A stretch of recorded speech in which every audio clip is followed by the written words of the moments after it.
Cecilia, sos la primer misionera galardonada con el premio Josey en Ciencias Humanas, en Ciencias en general para la provincia. Un premio que tiene un alcance superlativo, no solamente en Argentina, es una referencia a nivel subcontinental, digamos. Así que vamos a lo más básico, las sensaciones, cuando te enteraste. ¿Qué pasó?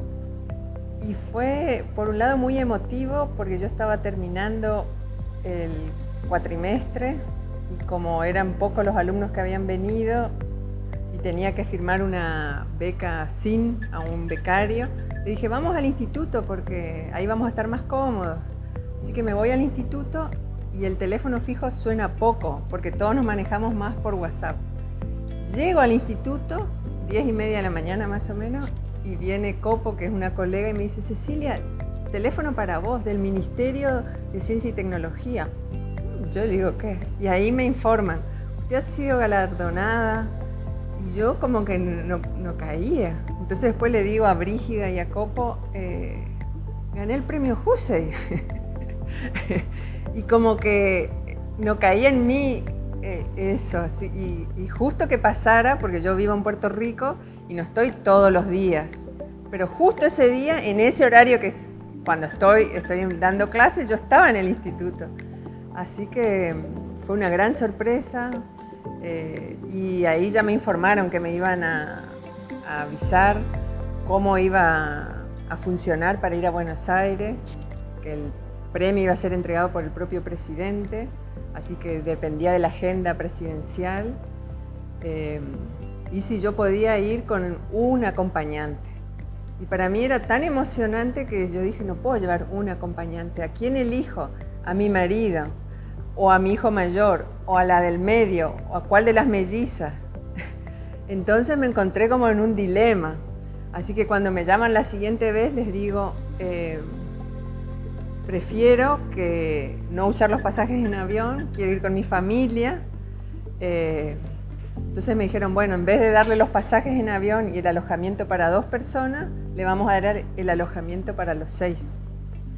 Y para eso ya mis padres, que estaban muy contentos con la noticia, dijeron, les acompañamos, así que fuimos todos repartiéndonos el manejo y fue muy emocionante, la verdad. Reconstruyamos un poco cómo llegaste ahí, digamos. Vos en los últimos años te has doctorado. Contame un poco eso, lo que has estado trabajando estos últimos años, tus temas de investigación de este último tiempo. Y yo siempre en este tema me remito a lo mismo, a que el historiador tiene que trabajar donde están las fuentes. Entonces cuando yo decidí volver a Misiones, que fue en el 99-2000, estaba buscando qué tema poder investigar. Yo sabía de entrada que quería entrar al CONICET, que me quería dedicar a la investigación.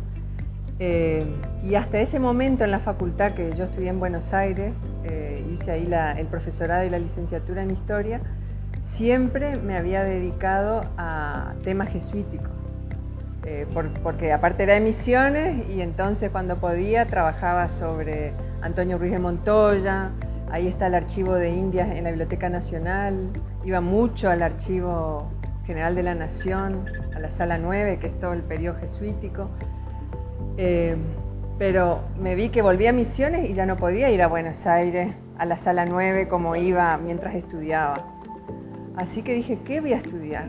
Y en Puerto Rico, uno de los temas que más me intrigaban eran los alemanes brasileños, porque yo me había criado, yo llegué, acá hago un paréntesis, yo nací en Tierra del Fuego porque mi papá era médico y trabajaba en YPF, y él decide venir a Misiones a vivir. Se instala en Misiones y yo hago de la sala de 5 hasta 5º año en Puerto Rico y de ahí me voy a estudiar a Buenos Aires. Y entonces era un tema que a mí realmente, porque yo conviví con mis compañeros que hablaban palabras en alemán o que comían chucrut o que en la feria del colegio teníamos que representar un país y decían, no, vamos a hacer Alemania porque Alemania es lo mejor. Entonces hacíamos Alemania y yo me ponía un traje, conseguí un traje que todavía me acuerdo, y una señora me dice, no, pero ese no es un traje alemán, ese es un traje suizo. Es decir, ahí uno se va dando cuenta diferencias intraétnicas, podríamos decir, de comportamiento, de todo, que a mí realmente me intrigaban. Y así fue como hice La Patria Cuesta, que fue mi tesis doctoral. Después, con el tiempo, viví en Santo Pipó y ahí trabajé sobre la yerba mate, la piporé. Me relacioné mucho con la fundación de Alberto Roth y ahí es que sale Querida Misiones Hermosas, sus memorias que la fundación me había encargado que yo compagine y acomode para que sean legibles para un lector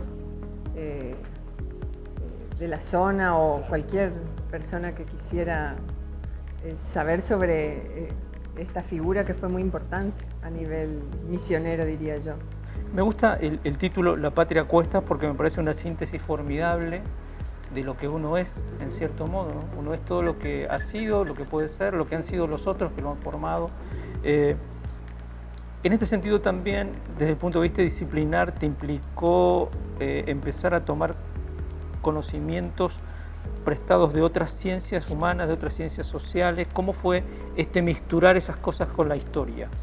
Sí, desde entrada fue primero con la geografía y por supuesto que antes de la geografía con la antropología. Yo hice la maestría en antropología, eso fue, mi director era el doctor Ernesto Meder y él me dijo, usted está en Misiones y creo que la formación en antropología le va a ayudar. Y para mí fue muy importante, ahí hice la maestría y la tesis fue sobre fronteras de identidad, sobre esa identidad doble que tienen los alemanes brasileños, que son alemanes pero que estuvieron en Brasil, pero que no hablan portugués, es decir, todas esas cuestiones que después me ayudaron, por supuesto, muchísimo para la tesis de doctorado. Y hablemos un poco de, ya que lo mencionaste, de este libro, La Patria Cuesta. El procedimiento, fue mucho entrevistar, muchas entrevistas, pero también muchos documentos. Tuve que ir a Brasil, a San Leopoldo, que es la cuna de donde nace esta emigración, empaparme de toda esa bibliografía que describía un poco la colonización teuto-brasileña, ir a las jornadas y se llaman encuentros de pesquisadores teuto-brasileños, y ahí ponerme en relación con otros investigadores, bibliografía. Y una vez que hice la tesis, que era muy formal, el doctor Meder me dijo, tiene que buscar un título que sea más atractivo, porque con ese título el libro nunca va a tener éxito. Y no va que escuchando a RP2000, que es una banda de música de la zona, hay un tema que se llama Heimatlos, que quiere decir sin patria. Y entonces yo digo, no es sin patria, llevan la patria a cuesta. Entonces, con la patria a cuesta fue el resultado del título. O sea que fue una canción la que me inspiró el resultado. Ya que mencionaste RP2000, nos hacemos un costadito hacia la antropología o a la música, digamos, a la mirada desde la música, digamos, que existe una banda como RP2000 y otras muchas bandas, sí, o de bandiña, como se dice en la frontera bien nítida con Brasil, implica que ahí hay la comida.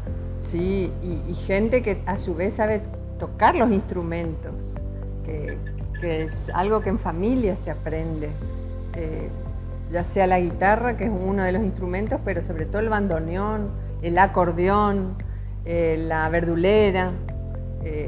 Eso uno lo ve en chicos que tienen una destreza impresionante. Y la música es esa. Exacto. Polcas. Sí, la música cervecera, como claro, se la conoce. Se la conoce. Bien, volvamos un poco al premio Hussein. ¿El premio fue sobre un trabajo o sobre una trayectoria de trabajo o un tema de investigación? ¿Cuál fue el criterio que eligió el jurado? La verdad es que eso no te lo puedo decir. Sé que el ministro Hurtado, cuando explicó quiénes éramos los galardonados, porque son 4 disciplinas ciencias humanas, bioquímica, física, arquitectura. Y tenés el premio Hussey, que fue el que recibí yo, y el Hussey Trayectoria, que son investigadores ya de nivel superior, independientes o con una trayectoria, es decir, personas que ya están jubiladas o no, o por jubilarse, pero que tienen una trayectoria más importante. El que recibí yo es personas hasta los 48 años para las mujeres o 45 años para los hombres. Y lo que dijo el ministro es que de 260 postulaciones que se hicieron, habíamos quedado 8. O sea, 4 para el Hussey y 4 para trayectoria. Y a mí es alguien que te postula y uno tiene que llenar un formulario y a su vez el CVR tiene que estar completo. Uno tiene que actualizarlo al momento de postular. Y yo creo que evalúan toda la trayectoria, las publicaciones, lo que uno hizo. Pero ¿qué fue lo que definió el jurado para que lo gane? Yo eso desconozco. Me quedé pensando mucho en lo que contabas cuando regresaste a Misiones y dijiste, bueno, retomar un poco una curiosidad de adolescente casi. Uno a veces tiene estas intuiciones, pero no sabe que abre una puerta que puede ser una puerta a abismos interminables de temas y de cosas. ¿Cómo te fue a vos con eso, digamos? La sensación que tenías cuando empezaste con estos temas y lo que te pasa hoy con todo lo que queda por hacer. Y al comienzo era como que era demasiado y yo pensaba que era imposible. Es más, hasta hice un curso de posgrado y yo quería investigar tantas cosas que me dijeron, pero eso es como un globo que se infla y se explota si uno no define exactamente el tema. Y entonces fue como que tuve que ir haciendo lecciones, delimitar qué seminarios uno cursa, qué no. Y lo mismo va pasando cuando uno va creciendo como investigador. Uno no puede investigar todo y uno tiene que ir seleccionando cada vez más lo que a uno le interesa. Entonces yo opté por investigar ahora lo que es la historia ambiental. Entonces es como que me estoy moviendo, pero por supuesto que todo el tema de la inmigración, lo que me formó, no lo puedo dejar. Entonces, por ejemplo, uno de los primeros temas que mezclaron ambos fue cómo la inmigración alemana brasileña transforma el paisaje, cómo se pueden ver esas huellas de los alemanes brasileños en ese paisaje que está tan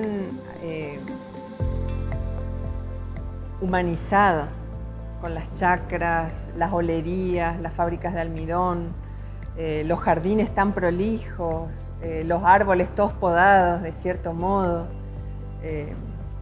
Entonces son distintos temas que uno va indagando.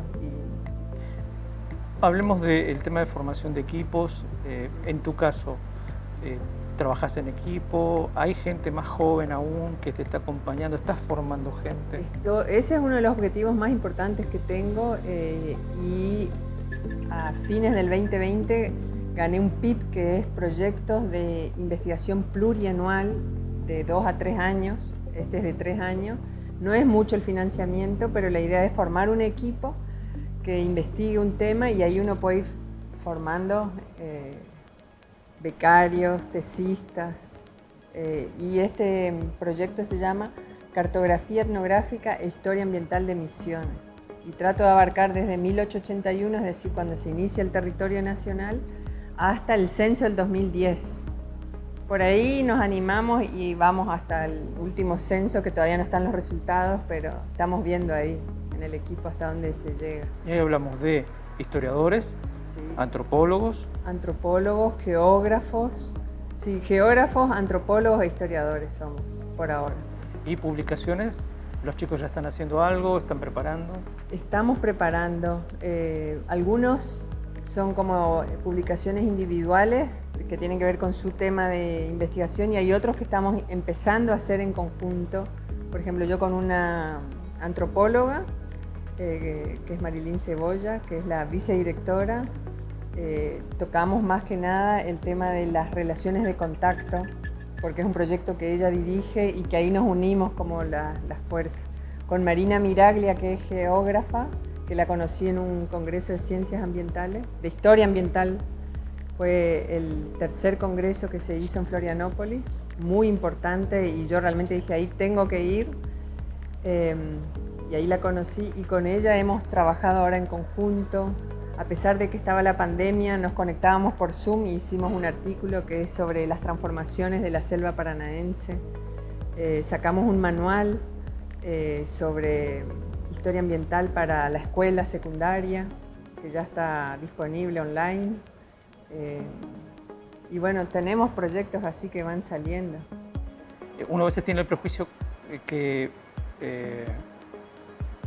este tipo de premios en general recae siempre en gente de los grandes centros de producción científica, grandes centros urbanos. De alguna manera, en tu caso, no sé si desmiente, pero por lo menos relativiza eso. Yo creo que sí, y en este caso siempre había sido mayoritariamente a hombres, y en esta ocasión éramos mayoritariamente mujeres y muchas del interior. Así que los propios Filmus fue el que dijo, en este caso desmentimos lo que viene pasando y verificamos de que hay muchas mujeres y personas del interior, hay una gran representación federal. Así que para mí eso fue muy emotivo y me sentí muy honrada. Y también otra de las cosas que más me llamó la atención fue la cantidad de felicitaciones, de gente que daba el apoyo, mensajes de todo tipo. Hubo un momento en que no podía llegar a contestar de tanta gente que me escribía en el momento.